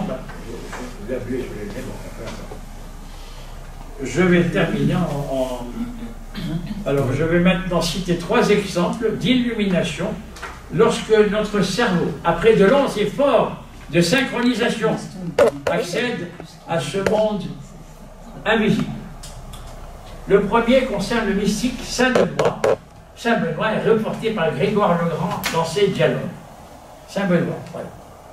Je cite. Alors que les disciples dormaient encore, Benoît veillait déjà devant 100 l'heure de la prière nocturne. Debout devant sa fenêtre, en pleine nuit, il priait le Seigneur Tout-Puissant, quand soudain, il lui jaillit une lumière qui chassait les ténèbres. Tandis qu'il regardait cette lumière, une chose extraordinaire se passa. Comme il le raconta plus tard, le monde entier se ramassa devant ses yeux comme dans un rayon de soleil. Ben, c'est quoi ça, hein? X égale X0 sur racine de 1 moins V2 sur C2. À la vitesse de la lumière, l'univers se réduit à un point. Et Saint Benoît en a eu l'illumination. Comment? Il n'était pas mathématicien, parce qu'il était branché sur cette conscience cosmique. Je continue maintenant avec le musicien Mozart. Suivante, je cite, Mozart. C'est quand même extraordinaire. Les termes surgissent rapidement dans mon esprit. C'est Mozart qui parle. Hein. Et en un clin d'œil, l'ensemble se dresse quasiment achevé, comme dans un tableau ou une magnifique statue. Or, un tableau, on voit tout d'un seul coup. Pas en séquence. Il n'y a pas le temps dans le tableau. On voit tout d'un seul coup grâce à la lumière. C'est ça qu'il dit Mozart. Il voit toute la symphonie dans sa tête. Je n'entends pas les parties successivement dans mon imagination, mais bien en vérité, toutes d'un coup. Ce qu'est cette délectation, je ne saurais le décrire. Mozart, voilà la réponse. Et, alors vous allez me dire, bon, Saint Benoît, un mystique, Mozart, c'était un type sérieux alors. Poincaré, le frère de l'ancien président de la République, issu d'une bonne famille bien traditionnelle rémoise. Alors, le mathématicien Henri Poincaré. Alors, qu'est-ce qu'il dit Poincaré? Alors, il rapproche une expansion. Après des mois et des mois d'échecs, c'est sur les fonctions fuchsiennes. Il réfléchit. Il n'est pas possible, ça dépasse longtemps. J'en ai marre, je vais me reposer. Je quittais Caen, où j'habitais alors, pour prendre part à une course géologique. Bon, pour changer l'idée. Arrivé à Coutances, nous montâmes dans un omnibus pour je ne sais quelle promenade. Et on Poincaré qui parle. Hein.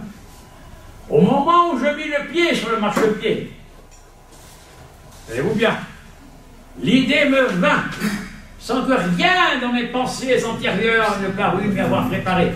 Je ne fis pas la vérification, mais j'eus tout de suite une entière certitude.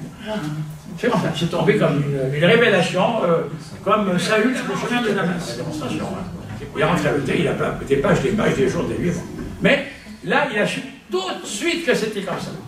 C'était le cerveau, enfin, la jonction, je me prends entre le cerveau gauche et le cerveau droit. Alors Poincaré, il a dit autre chose très intéressante, diapo suivante. C'est une phrase de Poincaré qui figure dans les médailles du CNRS. La conscience n'est qu'un éclair au milieu d'une longue nuit, mais c'est cet éclair qui est tout. Dans toutes les médailles du CNRS, vous avez cette phrase dans les Et je citerai en dernier Blaise Pascal, la suivante.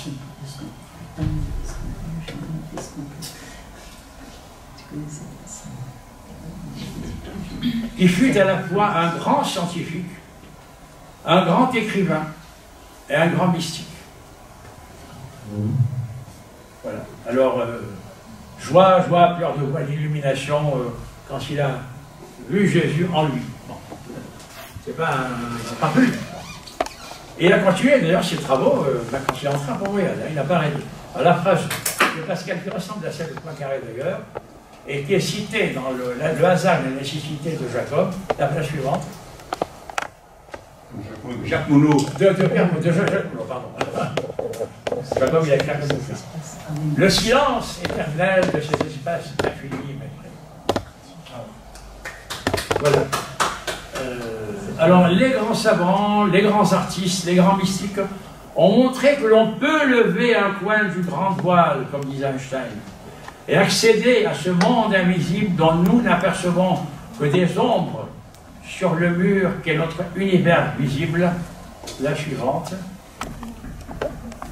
Grâce à ça, la suivante. La suivante. Comme dans la caverne de Platon. Voilà, j'ai terminé. Je vous remercie. Au revoir.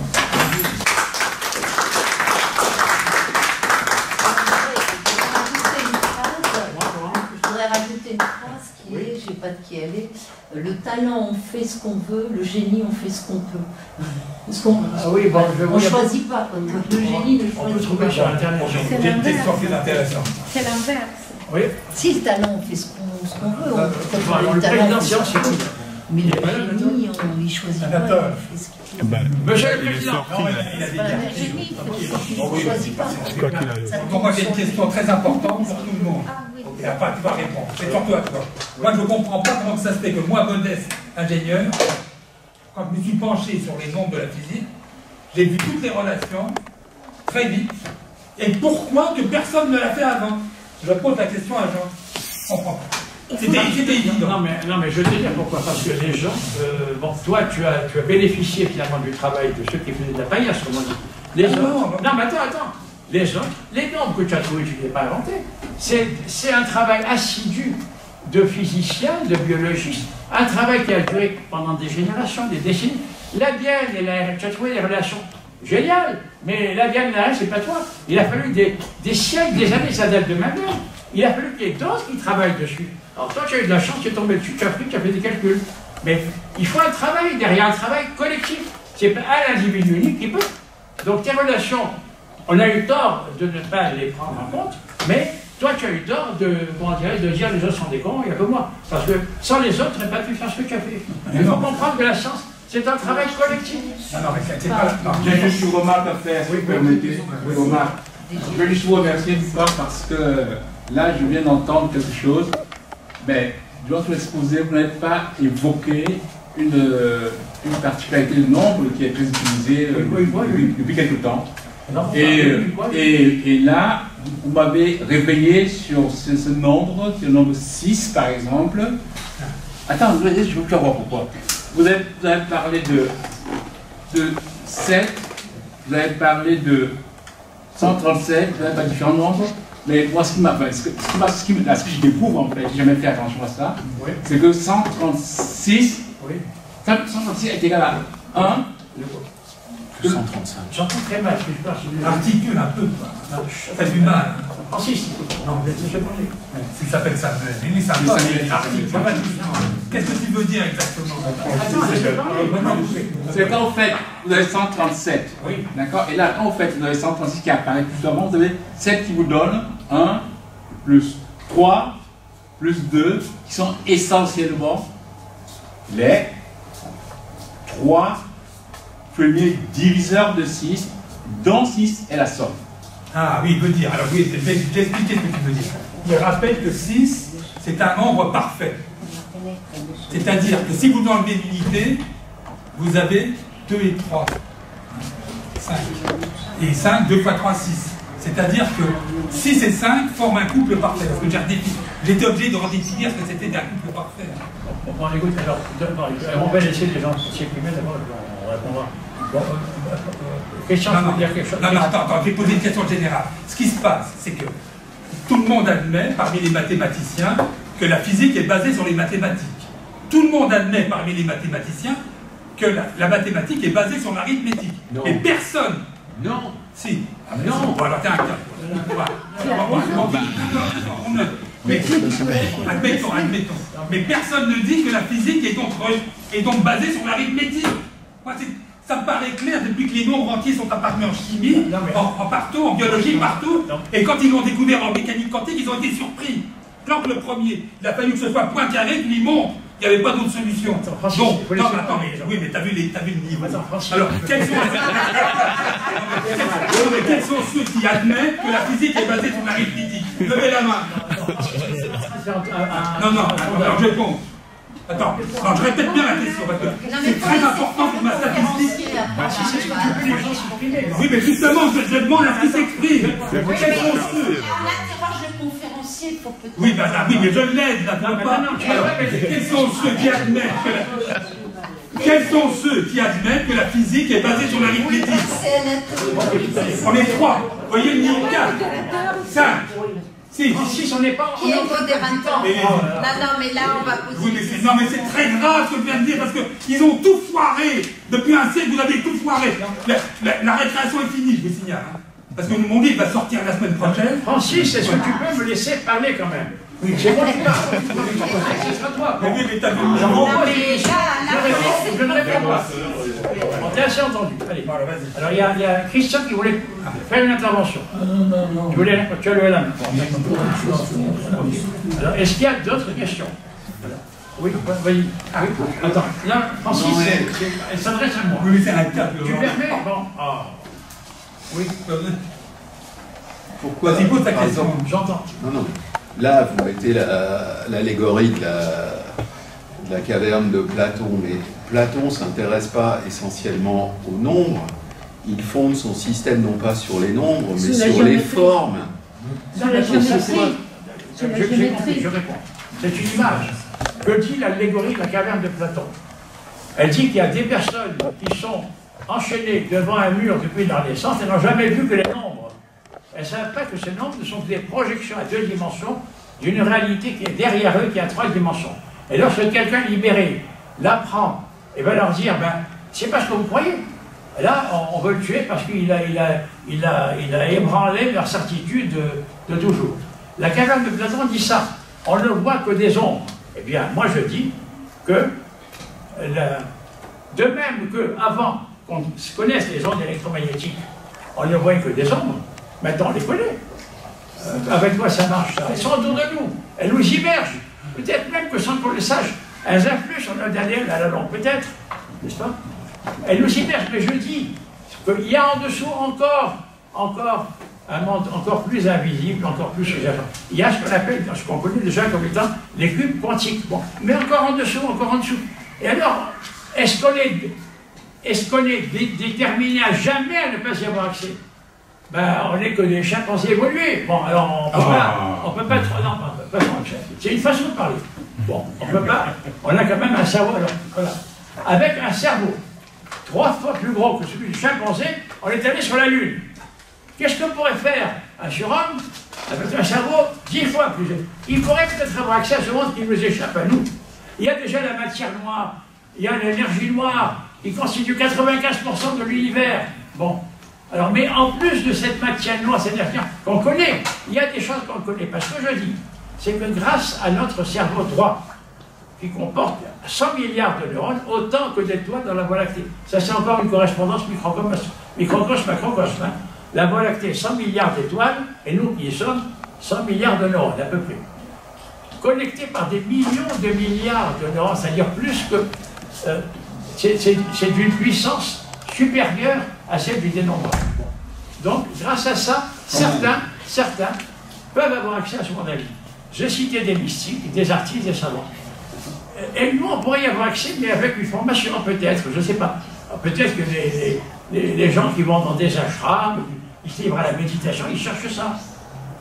Mais même les animaux qui sont en dessous de nous, au niveau cérébral, le chat a un odorat 800 fois plus fin que l'homme. Donc il y a déjà des odeurs qui nous échappent. Le chien, 3000 fois plus fin que l'homme. On l'utilise pour détecter des gens qui ont le Covid, les chiens. Bon. Et mon chat, quand j'arrive chez moi, un quart d'heure avant, il sait que je vais venir. Alors comment il sait? Il n'a pas reçu un message codé, il n'a pas de portable. Ça veut dire qu'il a accès, d'une certaine façon, à ce monde invisible, suprasensible, qui est encore en dessous du monde électromagnétique. C'est ça que je voulais dire quand je parlais de la caverne de Platon. Les cavernes de Platon, il y en a en quantité. Parce que même ceux qui regardent les objets à 3 dimensions, ils ne savent pas qu'en réalité, ils sont immergés dans un espace à 4 dimensions. Donc déjà, même le monde qu'on croit réel est une caverne de Platon. C'est ça que je voulais dire. C'est une analogie. Hein. Je vais préciser ce qu'il a dit. En ce qui concerne les 2 hémisphères. Ceux qui auront la chance de lire mon ouvrage qui va sortir la semaine prochaine, ils verront qu'il y a un biologiste qui a démontré effectivement qu'un seul hémisphère contrôle tous les calculs rigoureux, mais que l'ensemble des 2 hémisphères dirige les calculs intuitifs, l'intuition. Et c'est ça qui a échappé à toute une classe de soi-disant mathématiques depuis Cantor, on peut le citer, hein, qui a introduit des tas d'infinis. Déjà, il y avait un infini foireux, il en a rajouté d'autres. Voilà. C'est depuis ce temps-là. Non, mais je parle aux matheux parce qu'ils ne se prennent pas pour rien. Hein.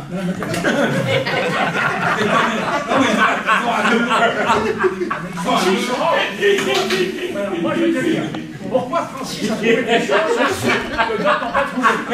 Alors je veux te dire, il a posé une question, Pourquoi toi tu as trouvé des choses que les autres n'ont pas trouvées? Attends, je vais te dire pourquoi. Parce que Poincaré, il raisonnait sur toi avec son cerveau gauche. Hein? Voilà. Et Mozart avec son cerveau droit. Mais Francis, il a probablement, il faudrait qu'il fasse un scanner, un IRM pour savoir, il a peut-être une sorte d'interconnexion entre les cerveaux gauche et droit, nous ne l'avons pas.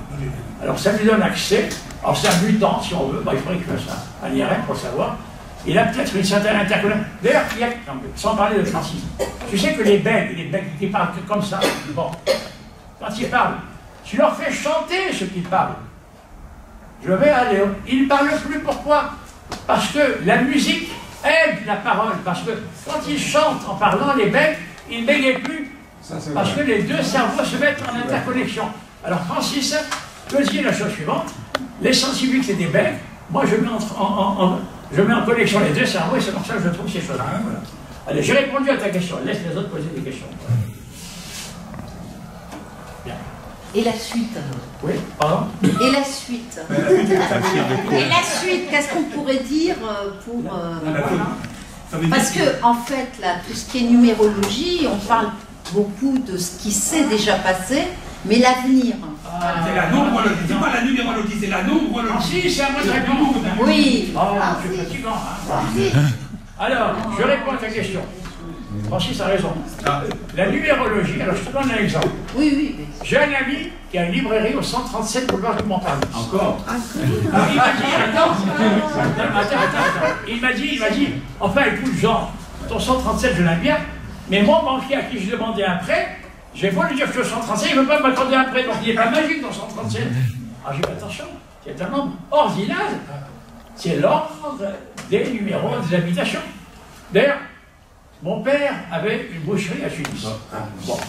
Il se trouve qu'après la décolonisation, après le départ, hein, ils ont changé les numéros des rues pour, je ne sais pas, peut-être pour que les gens n'arrivent plus à retrouver ce dont ils étaient propriétaires, pour pas qu'ils leur réclament. Enfin, encore une astuce. Bien. Et la boucherie de mon père, qui était au 79 avenue de Londres, est devenue un magasin de chaussures patins au 137 avenue de Londres. Bah, c'est prédestiné. Non, mais attends, ça c'est de la superstition, c'est de la numérologie. Et Francis a raison, la numérologie, c'est les numéros. Le numéro de telle rue. La nombrologie, qui n'existe pas, c'est un néologisme auquel j'adhère, c'est les nombres. Et 137, ça peut être un numéro comme l'adresse de mon ami, et ça peut être un nombre qui est le rapport entre le cycle solaire et la vie humaine de l'Indien que j'ai expliqué. C'est un rapport sans dimension. Ça, c'est un nombre. Et c'est quand c'est un nombre que ça a un sens. Quand c'est un numéro, ça n'a pas de sens. Oui, mais la question que je vous ai posée... Maintenant, en dehors de savoir comment on va nommer les choses, le présent et l'avenir par rapport à ce que vous nous expliquez. Le présent et l'avenir... alors, là, il y a deux choses. Hein. Il y a d'une part l'histoire de l'humanité dont j'ai parlé, hein, les premières civilisations, Égypte, Mésopotamie, hébraïsme, hellénisme, christianisme, islam, je ne sais pas. Je pense qu'elle va quitter le monde méditerranéen et même le monde atlantique, hein, l'Euro-Amérique, pour aller vers le Pacifique. Hein, les puissances émergentes, la Chine, l'Australie, etc.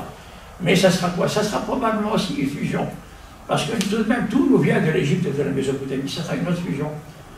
Une nation qui prendra en compte des éléments du christianisme, des éléments de l'islam, des éléments probablement du taoïsme, du confucianisme. Vous savez que Pierre Teilhard de Chardin a essayé, c'était un jésuite et également un anthropologue, il a essayé d'introduire dans, disons, pas la théologie chrétienne, mais dans, disons, les rituels, les mœurs, des éléments de taoïsme et de confucianisme. Il a failli être excommunié.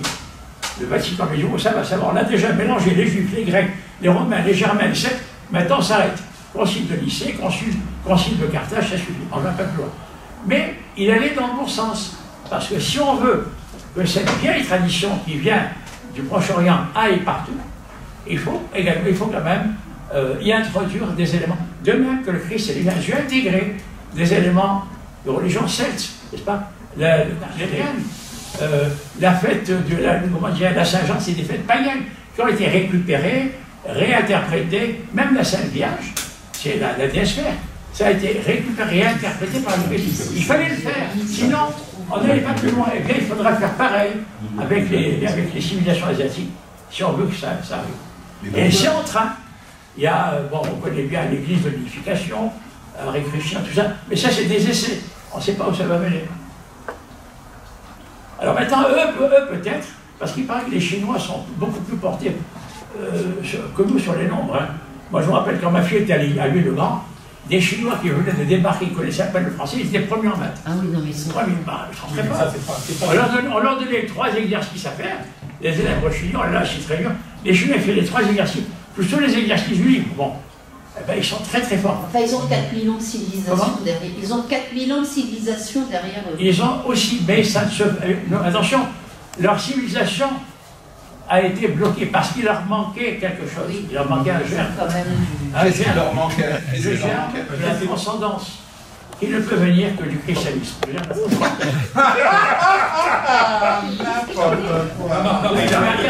Pythagore qui a introduit les nombres, les Chinois n'ont rien vu. Est-ce que je peux poser une question? Attends, il n'y a pas de question. C'est Pythagore qui a dit tout est basé sur les nombres entiers. C'est pas les Chinois. Francis. Non, mais attends. Non, mais c'est pas les Chinois, c'est... J'essaie de t'aider, tu vois pas. Non, mais tu n'aides pas, parce que j'ai rappelé que les nombres, tels qu'on les connaît, sont venus de l'Inde à travers les Arabes. Donc les Chinois, ils ont une civilisation très brillante. L'acupuncture, j'y crois, ça marcherait bien. Si je peux me permettre. Mais ils ne sont pas allés au-delà. Ils ont raté les... Si je peux me permettre. Ils sont pas allés sur la Lune. Comment ils vont aller sur la Lune maintenant? Avec la technologie française, américaine, qu'on leur a vendue ou qu'ils nous ont volée. Ils seraient incapables en eux-mêmes. Comme disait Arthur de Gobineau, ils sont les conservateurs, les copieurs, pas les innovateurs.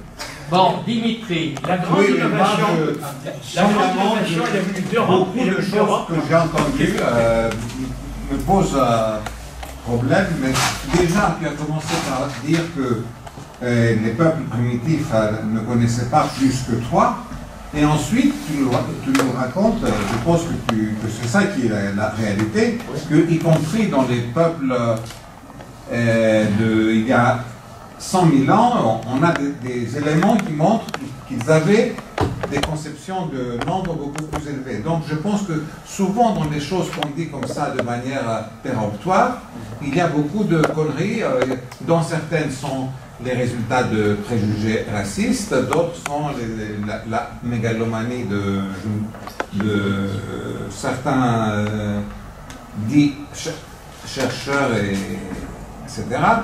Donc, je veux dire, en plus, il y a une autre chose, moi, que je me pose comme question, c'est si l'importance de certains nombres n'est pas plutôt... Je peux répondre à la première question de Oui, non, mais je veux dire que tu as commencé par dire que les peuples primitifs ne savaient pas aller au-delà de 3. Non, je n'ai pas dit qu'ils ne pouvaient pas aller. J'ai dit qu'on ne connaît pas d'exemple, mais il y a des exceptions. J'en ai donné une, je ne sais pas où elle est, si tu remontes un peu. Bon, c'était un truc qui date de 22 000 ans. Oui, c'est ça. Voilà, il y en a. Il y en a, mais c'est là. Ce n'est pas devenu encore plus de connaissances, c'était des exceptions. Non, mais je pense que ce genre de choses sont tout simplement des c'est de l'évidence, c'est l'évidence. Oui, mais c'est gravé dans la pierre. Quand c'est gravé dans la pierre, dans le temple d'Amon à Karnak, tu comptes les colonnes et tu trouves 137, voilà.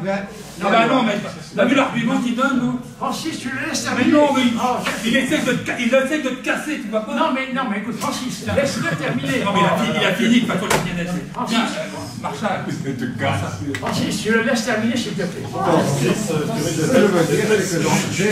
Il n'a pas terminé, s'il vous plaît. Il n'a pas terminé, enfin, écoute. Lui, il veut le démonter, là. Tu vas pas la regarder à démonter. Il faut l'écouter avant de démonter. Non, mais lui, c'est un destructeur. Je le connais. Je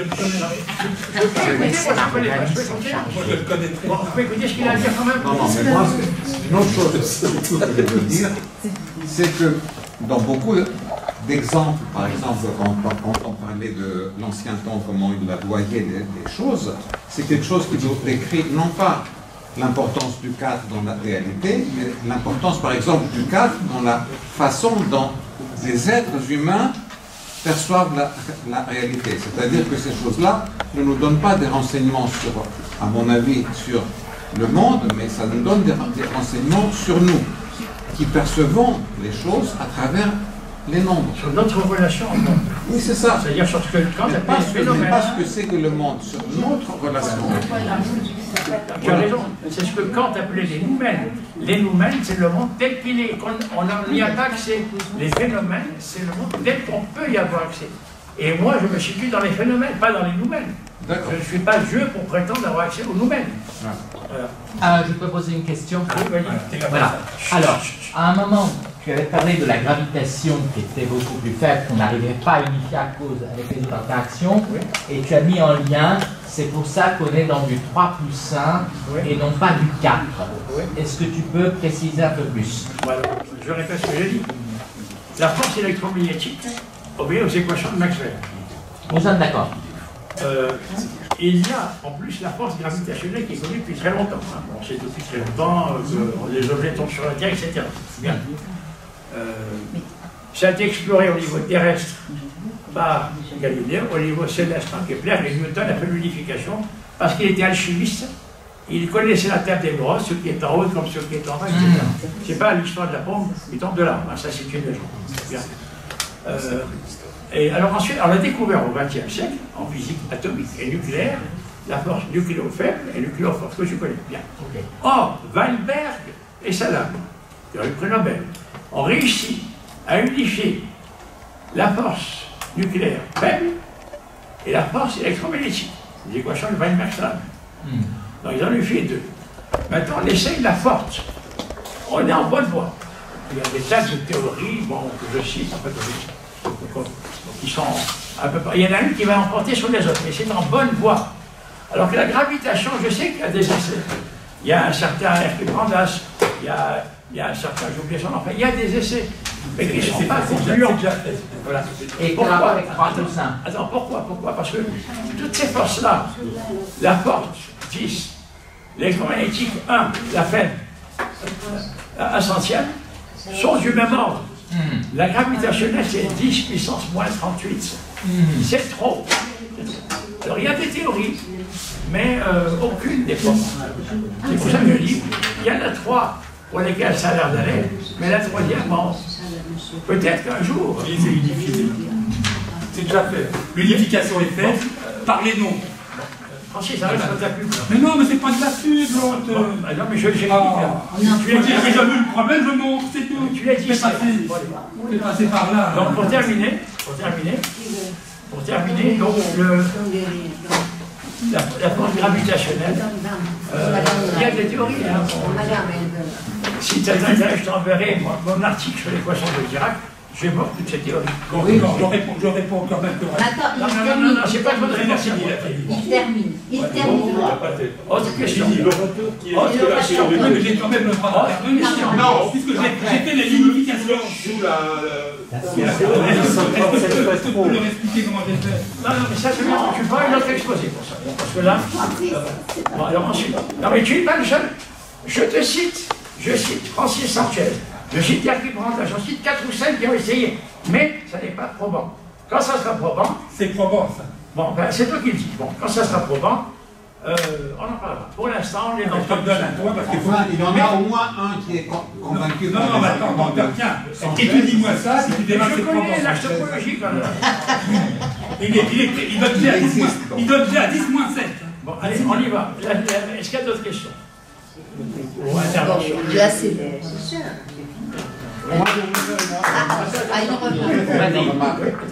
Je voudrais faire une remarque sur la façon dont on pense l'écriture des nombres. Il faut penser que la notion d'écriture pour les anciennes civilisations, c'était quelque chose qui concernait surtout une minorité et qu'énormément de choses se passaient par les abacs. Absolument. C'est-à-dire que les abacs étaient en eux-mêmes un moyen de faire des calculs qui étaient à base 10, et ce qu'on écrivait, c'était finalement sur un matériau qui était extrêmement cher, qui était le papyrus importé ou le parchemin, le résultat d'un travail. Mais ces écritures de nombres n'avait rien à voir avec ce que nous, on s'imagine être un nombre qui est quelque chose avec lequel on bosse.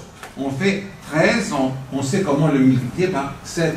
Eux, quand ils voyaient un nombre écrit par des symboles comme ça, et ils voulaient faire la moindre opération, ils abandonnaient le nombre, ils prenaient leur boule des abacs, et c'est comme ça qu'ils faisaient les calculs. Les Chinois étaient très voilà. pointus.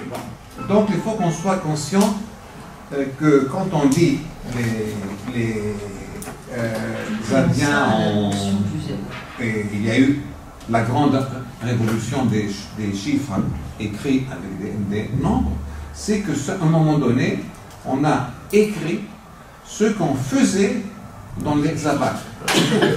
Et aussi, je voulais dire une autre chose qu'on ne dit pas souvent, c'est que la position de le concept d'écriture des nombres par des positions et des bases, ça n'existait pas seulement le moment où on a inventé la base 10, il y avait la base 60 des Babyloniens, leur talmud de calcul, et il y a eu aussi la base 20 des Mayas. Bien sûr, parce qu'on a dit là j'en ai parlé. Quand je bon, c'est bon. Attends, si je suis perdu. Donc je te laisse répondre à la question de l'intervenant. Si tu interviens, je vais oublier les questions intéressantes de l'intervenant. Bon. Alors, les abacs, les Chinois en connaissaient bien avant l'ère chrétienne. Les chiffres, les Indiens les connaissaient bien avant les Grecs. D'ailleurs, les chiffres qu'on connaît actuellement viennent de l'Inde, y compris le zéro. Et il nous a été emmenés par les Arabes seulement au Xe siècle. Donc nous, jusqu'au Xe siècle, tout ce qu'on connaît, c'était les chiffres écrits en lettres hébraïques, grecques ou latines. Donc ça, je le sais. Mais le problème n'est pas là. Le problème, c'est que les Chinois, ils en sont restés à leur agriculture, à leur acupuncture, à leurs abacs. Ils ne sont pas allés sur la Lune. Encore une fois, s'ils y vont, c'est avec une autre technologie. Et tu parles des chiffres. Ben, il y a toute une généalogie des chiffres que j'ai donnés. Donc, le fait que ça a été écrit, et pas seulement pensé, bon, je sais bien que les traditions orales, en Afrique, il y a des traditions orales qui se transmettent de bouche à oreille. Qui se transmettent de bouche à oreille. Ce qu'on appelle le Talmud, c'est la tradition orale hébraïque, qui n'est pas la Torah, qui se transmettait de bouche à oreille, jusqu'à l'exil. Là, ils ont été obligés de le mettre par écrit. Mais, bon, il faut quand même savoir qu'on distingue dans l'histoire de l'humanité deux grandes parties. La préhistoire, c'est-à-dire l'homme avant l'écriture, et l'histoire, l'homme après l'écriture. Alors les écritures, elles ont varié. Les Chinois, les Égyptiens, les cunéiformes, hein, des Mésopotamiens. Il y a eu plusieurs formes d'écriture. Mais si on n'a pas de traces d'abac, comment est-ce qu'on sait que les Aztèques avaient des calendriers basés sur le vin du savant? On le sait parce qu'ils nous ont laissé Moi, j'ai chez moi un calendrier aztèque que j'ai acheté au Mexique. On le sait parce qu'il y a des traces. S'il n'y a pas de traces, ben, on peut spéculer. Ben, je sais que Berger, Bowers et Berger ont écrit un livre. Attendez. Attends, je termine. On laisse terminer. Je termine. Bowers et Berger ont écrit un livre, Le Matin des magiciens, selon lequel il y a eu des dizaines de simulations avant nous qui ont disparu. On n'en sait rien. C'est possible. On peut imaginer, il n'y a pas de traces. C'est de la science-fiction. Oui. Jérôme, pour la dernière intervention. Même si je ne peux pas encaisser le régime chinois actuel qui est là depuis un moment, je trouve abusif de mentionner le fait d'aller sur la Lune, qui est quelque chose qui est sur ces 60 dernières années, et qu'on compare quand même, vu qu'il y a l'écriture depuis déjà 1000 ans et passé, qu'on compare avec 1000 ans. Oui, mais c'est européen et chronocentrique en même temps. C'est très chronocentrique. Pythagore n'était pas chinois. Oh, tu comprends. Je peux répondre? Non, c'est une théorie tout à l'heure. J'ai parlé de Pythagore, arrête d'intervenir. C'est une image.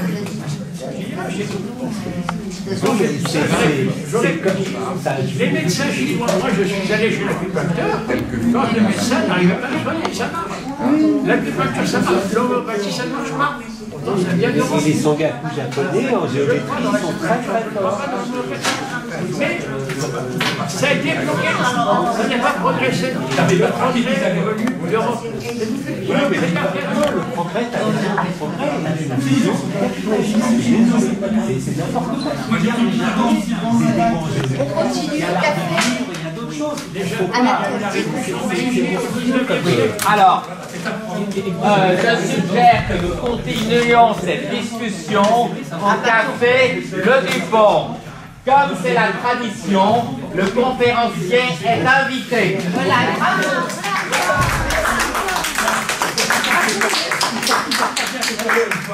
Je suis d'accord avec toi.